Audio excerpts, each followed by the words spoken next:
Hello and welcome to this second video on ratio and proportion. In our first video, we discussed the basic concepts of ratios and proportion. In this video, we'll discuss a few applications of ratio. So we'll learn in this video the concept of partnership. We'll learn how to compare different ratios. We will also solve a few important questions that come from this chapter in the aptitude exams. So let's get started. The first concept here is the concept of partnership. Now, as the name suggests, partners. So if let's say we start a business and there are two friends, right, A and B, who have started this business, these both are invested in the business in terms of two things. One, it could be the capital that they have invested. Second, it could be the time for which they have invested in, right? So for example, let's say A starts a business and he was there for the entire year, whereas he invested, let's say, certain amount of money, while B came in the middle of the year but invested, let's say, 4 times the capital. So the question is, how should the distribution of profits happen? So the ratio as a concept is very important and can tell us how the profits should be distributed. So the formula for that is very simple. The profits can be distributed in terms of the capital and time. That means for A, if let's say A has put in CA, which is let's say the capital invested by A, into the time invested by A, and for B also same thing, CB, or it could be the time invested by B in the business. So that means by this simple formula we can calculate how the profit should be shared. So let's take an example wherein A had put in, let's say, 1 lakh rupee and he was there for the entire 12 months, right, for let's say 1 year, whereas B invested 3 lakh rupees but was only there 6 months. So the question is, how if let's say they make a profit of, let's say, 1 lakh rupee at the end of the year. So the question is, how should the profits be divided? So it should be 1 into 12 is to 3 into 6. So this is 12 is to 18, or this should be 2 is to 3. That means if there is 1 lakh profit, this should be 2 is to 3. That means 2 upon 1 lakh into 2 upon 5 into 1 lakh, right? That means this will come to how much? 2 upon 5. 5 is total, right? So this would come to your 40,000 and this should come to your 60,000, right? This should be oral. So this is how they should divide the profit. So this is the simple concept of partnership. That means the ratio of profits should be in a way that the product of the capital and time. So in that ratio, they can divide the profits. There could be 2, there could be 3, there could be more number of people. So let's also attempt a sample question. So let's say in this they have given ABC are partners in the same company and share profits in the ratio of 3:5:12. If A invested 50,000 for 6 months, C invested a lakh for a year, how long B invested his 1 lakh for? Okay, so I would urge people to attempt this question on their own. So let's attempt, let's say A, B, C, and they're saying the profits are in the ratio of 3:5:12. Okay, A invested 50,000 for 6 months. Okay, so because here is lakh, so let me assume this is 0.5 lakh into 6 months, and this is, let's say, here is K. All right, let's say this is how they've divided. So here also we have, let's say, 1 lakh into, sorry, this is for C. For C it is 1 lakh into 1 year. Okay, and for B it is 1 lakh into, okay, this is what we have to find out, correct? So 0.5 into 6, this is, let's say, 3 something, right?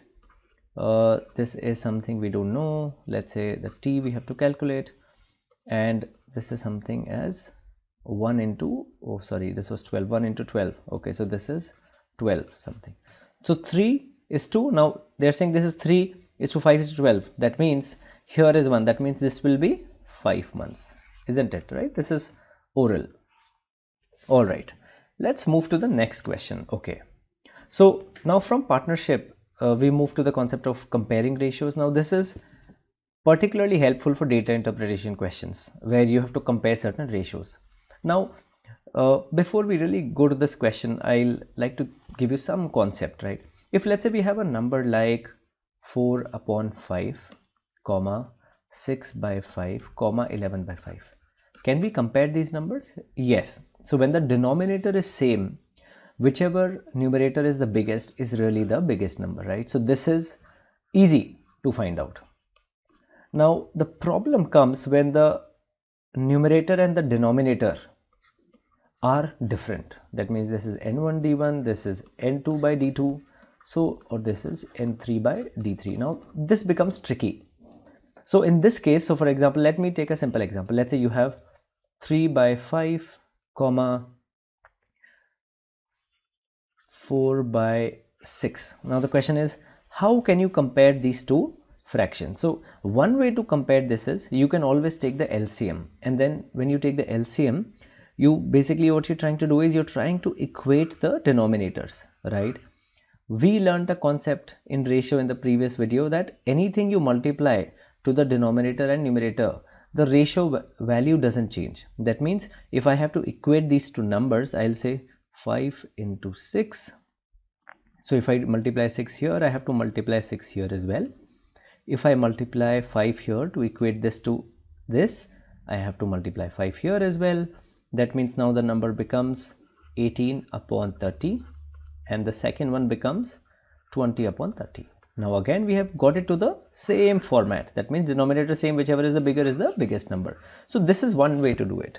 The other method, and which we will use for this question type, is when the numerator or denominator in such a way that the difference between numerator and denominator, right, is constant. If this is constant, you can orally do these questions. That means if you see the constant here is between 13 and 12, how much is the difference? 2. Here how much is the difference? 15 minus 13, 2. So everywhere the difference is 2.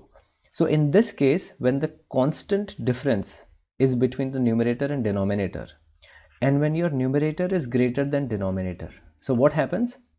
The smallest numerator is the greatest number. So in this case, what will happen? 11/9 is your greatest number. If you do a different scenario, let's say if you say where n is less than d, in that case what happens? The opposite is true. That means the greatest number is actually, the greatest numerator is actually your greatest ratio. So this is a simple concept that I wanted to explain to all of you. So there are two methods in this that we learned. One is you can equate the denominators. You can do this cross multiplications and equate the ratios, so that taking the LCM, the denominators are same, then there is simple comparison. The second method is when the difference is constant and you know that numerator is greater than denominator. In that case, what will happen? The smallest numerator will be the greatest ratio or the number, whereas the when the numerator is less than denominator, the greatest numerator is the greatest ratio. You can always do these questions also by the concept of simple concept of decimals, right? I have learned. Only problem is that we don't want to get into that calculation. Otherwise, this is a very, very simple method. Convert every ratio into decimal and then it's a very, very simple comparison. All right. So let's move to a few problems. Now in the exam, you will see this one type of problem very often, wherein they say there are some coins, 50 paisa coin, 25 paisa coins, 1 rupee, and then this is the ratio and tell us what is the amount and so on and so forth. So in this question, they have said Susie has 1 rupee coins, okay, 50 paisa coins, okay, 25 paisa coins, okay. She has 3 types of coins.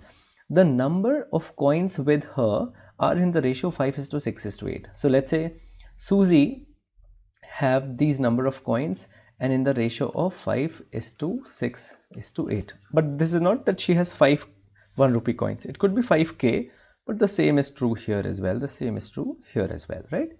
So this is the number of coins that Susie has, right? And here I will write this is 1 rupee. This is 50 paisa, and this is 25 paisa. Okay. If the total amount with her is 210, okay, the total amount is 210. So now if you have to see the amount that she has, right? So how will it translate into amount? So 5k into 1 rupee. So let's imagine this is 5. So whatever, your k is constant, right? So the value would be how much? Your value would be 5k into 1. So this is, let's say, 5k itself. 6k into 50 paisa. 50 paisa is nothing but 0.5 rupee. That means 6 into 0.5 would be 3k. Okay.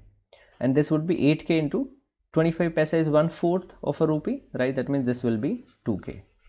Now that means the total value from here will come as 5k plus 3k plus 2k. That means 10k is 210. K is 21. That means if k is 21, this is 50 paisa coin. So how many she has? 6 into 21, 126. Now this is one way to do it. You can also approach this question on the through the options. So for example, if somebody says 5 into 6 into 8 and the total amount is 210, what you can always do is you can say, if let's say if I go by options and they're saying number of 50 paisa coins are, so let's say 121, let's imagine 120 is the correct answer, right? Let's say hypothetically. So if 120 is the answer, that means 5 is to 6 is to 8, we are saying this is 120. That means the ratio, the value of k is nothing but 20. If k is 20, that means here it would be 100. So 100 into 1, this would be 100. 120 into 0.5, this would be 160, right? And that means 20 into 8, 160. This would be 160. 160 into 0.5, this would be 40. So this should be your 60. I'm sorry, right? So 100 plus 60 plus 40. So this actually comes to 200. But they are saying total amount with her is 210. That means what? This means that this is not the correct option. Now this is not the correct option, but this is close, right? If I make it 160, it will be too high, and 105 is too less. That means the correct option is 126, isn't it? Right? So this is another way to do it. Let's approach our last question, and in this it says the cost of diamond varies directly with the square of its weight. Okay, that means the cost of diamond is directly proportional to the square of its weight. Okay, all right. So now they say once the diamond broke into two pieces with weights in the ratio 3:4. Okay. Okay, so CD. Now once what happens is, let's say this becomes W1 and W2. So obviously it would be square plus, isn't it? Right? Whatever k is the factor, right? So when the pieces are sold, the merchant got rupees 2400 less. Okay, so let's imagine in the initial case, right? So was 3 plus 4. So that means this would be how much? 7. Let's say 7k square, right? Or this would be, cost would have been initially 49k square. Now what has happened is broke into 3:4. That means this would be 3k square plus 4k square. So this is how much? 9k square plus 16k square equals to 25k square. So what they're saying, the difference, which is your 49k square minus 25k square, equals to how much? 2400 is 20. This would be how much actually? 24k square, right? When the pieces were sold, the merchant got rupees 2400 less. So imagine in this case, right, how much would it be actually, right? So your 24k square, right, this would be how much? This would be 2400, right? So k equals to 10, isn't it, right? That means initially what would have happened? The same thing would have happened. So what would have been the total amount initially? 49k square. K is 10, so 4900. This is your correct answer. So what did we do? We said the cost is proportional to the square of the weight.